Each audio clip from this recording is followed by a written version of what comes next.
ఇక పచ్చదండలు భీకర పోరాటం నువ్వా నేనా సై అంటూ కూటమి ఎంపీలు ఎమ్మెల్యేల మధ్య ఆధిపత్య పోరు, కాంట్రాక్టులు, పోస్టింగులు, సెటిల్మెంట్ల దందా.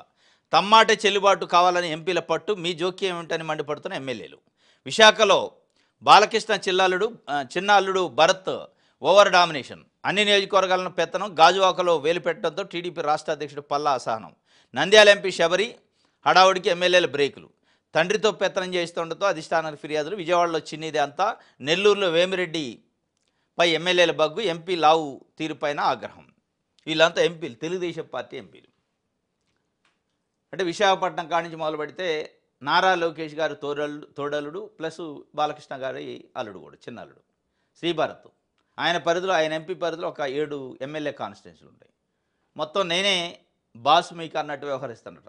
మీరు ఎమ్మెల్యేలు నేను పెడితే పెట్టుకున్న వాళ్ళు, నేను చెప్పింది నడవాలి, మీ కాన్స్టిట్యున్సీలు కూడా నేను ఏలు పెడతా అంటే Palla Srinivasarao Telugu Desam party Gajuwaka MLA, Telugu Desam party రాష్ట్ర అధ్యక్షుడు. ఆయన కాన్స్టిట్యున్సీలో కూడా వెళ్ళి పెడతాడు. సీనియర్ నాయకుడు ఆయన, అత్యధిక మెజార్టీతో గెలిచింది. అసంతృప్తి స్టార్ట్. ఇది బయటికి వచ్చినాయి, బయటికి రాని చాలా ఉన్నాయి. ప్రతి కాన్స్టిట్యున్సీలో కుంపటి తయారైంది, కుమ్మలాట తయారైంది తెలుగుదేశం పార్టీ ఎమ్మెల్యేలకి ఎంపీలకి మధ్యలో. విశాఖపట్నంలో అదే పరిస్థితి, నెల్లూరులో అదే పరిస్థితి. వేమిరెడ్డి ప్రభాకర్ రెడ్డి, నేను పైసలు పెట్టినా మీరు గెలుపు కోసం. లావు కృష్ణదేవరాయలు మచిలీపట్నం, మన నరసరావుపేట ఎంపీ, అక్కడ అదే పరిస్థితి. శబరి తెలుగుదేశం పార్టీ ఎంపీ, ఆమె దగ్గర అదే పరిస్థితి. విజయవాడ ఎంపీ కేసినేని చిన్ని. ఇట్లా చెప్పుకుంటూ పోతే చాలా చోట్ల ఎంపీలు ఎమ్మెల్యేలకు మధ్యలో కుమ్ములాట, కోల్డ్ వార్ నడుస్తుందట. ఆ కుమ్ములాట ఏ కాడికి వచ్చిందంటే తెలుగుదేశం పార్టీ దృష్టికి, అధిష్టానం దృష్టికి, నారా లోకేష్ దృష్టికి కూడా వాళ్ళ ముందు పెట్టే పరిస్థితికి వచ్చింది ఈ గొడవ. ఇది వాస్తవంగా పెద్ద ఎత్తున నడుస్తుంది. దాంట్లో దే విషయంలో వాళ్ళ ప్రజల కోసం కాదు, వీళ్ళ కొట్లాట, వీళ్ళ కుమ్ములాట, వీళ్ళ పోరు, వీళ్ళ ఫైటింగ్ దేనికోసం అంటే ప్రజల కోసం, ప్రజాసేవ కోసం కాదు.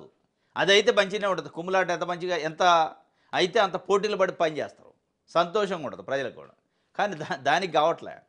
దేనికోసం అవుతుందంటే కాంట్రాక్టులు, పనులు, ఉద్యోగుల ట్రాన్స్ఫర్లు, వీటిలల్లో అంట. కాంట్రాక్ట్ ఏదన్నా వస్తే నేనంటే నేను ఎంపీ, నా మనుషులకు రావాలంటే నా మనుషులు, కానీ ఎంపీ ఎమ్మెల్యే కూడా నా మనుషులకు రావాలి. నా కాన్స్టిట్యూషన్ నువ్వు ఎట్ట పెడతాను, నేను పైసలు పెట్టి కదా నిన్ను గెలిపించింది, నేను కూడా డబ్బులు ఇచ్చిన కదా, 2 ఎన్నికలు ఒకసారే జరిగినాయి కదా అని ఈ కుమ్ములాట్లో కాంట్రాక్టులు, పోస్టింగ్లు, సెటిల్మెంట్లు, ఈ మూడింటి కోసం అట. ప్రజల కోసం కాదు, ప్రజా సంక్షేమము, ప్రజల అభివృద్ధి, నియోజకాభివృద్ధి కోసం కాదు. వీటి కోసం వాళ్ళ ఫైట్ అంతా. దందా కోసం కుమ్ములాట, ప్రజలను బాగు చేసే కుమ్ములాట కాదు ఇది. అది దురదృష్టం. అది ఏ పార్టీ ఉన్నా ప్రజల కోసం పొట్లాడితే, ప్రజల కోసం కొట్లాడితే, ప్రజల కోసం పోరాటం చేస్తే, ప్రజల కోసం పోరు పెట్టుకున్న తప్పులేదు. ఈ పోరు మీ సెటిల్మెంట్లకి, మీ దందాలకి, పోస్టింగ్లకి, కాంట్రాక్టుల కోసం పెడితే ప్రజలకి ఏం ఒరిగిద్ది? కాబట్టి దీనిపైన ముఖ్యమంత్రి చంద్రబాబు నాయుడు గారు దృష్టి పెట్టి కుమ్ములాట లేకుండా చేయండి. ఇక దాంట్లో మళ్ళీ ప్రజలు నలుగుతారు, కార్యకర్తలు నలుగుతారు. అల్టిమేట్గా కుమ్ములాటని ప్రజా సంక్షేమానికో, ప్రజలకు సేవ చేయడానికో వాడుకోమని చెప్పండి. కానీ అది జరిగే పని కాదు, అది ఉట్టుముచ్చట. మొత్తానికైతే ఈ కుమ్ములాట రేపు భవిష్యత్తులో జరగబోయే ఎన్నికల పైన కూడా ఎఫెక్ట్ పడుతుంది, గ్యారంటీ, దాంట్లో డౌటే లేదు. ఈ కుమ్ములాట ఇదే స్థాయిలో ఉంటే తప్పనిసరిగా 2029 ఎన్నికల్లో తెలుగుదేశం పార్టీకి పెద్ద గండం ఉన్నట్టే.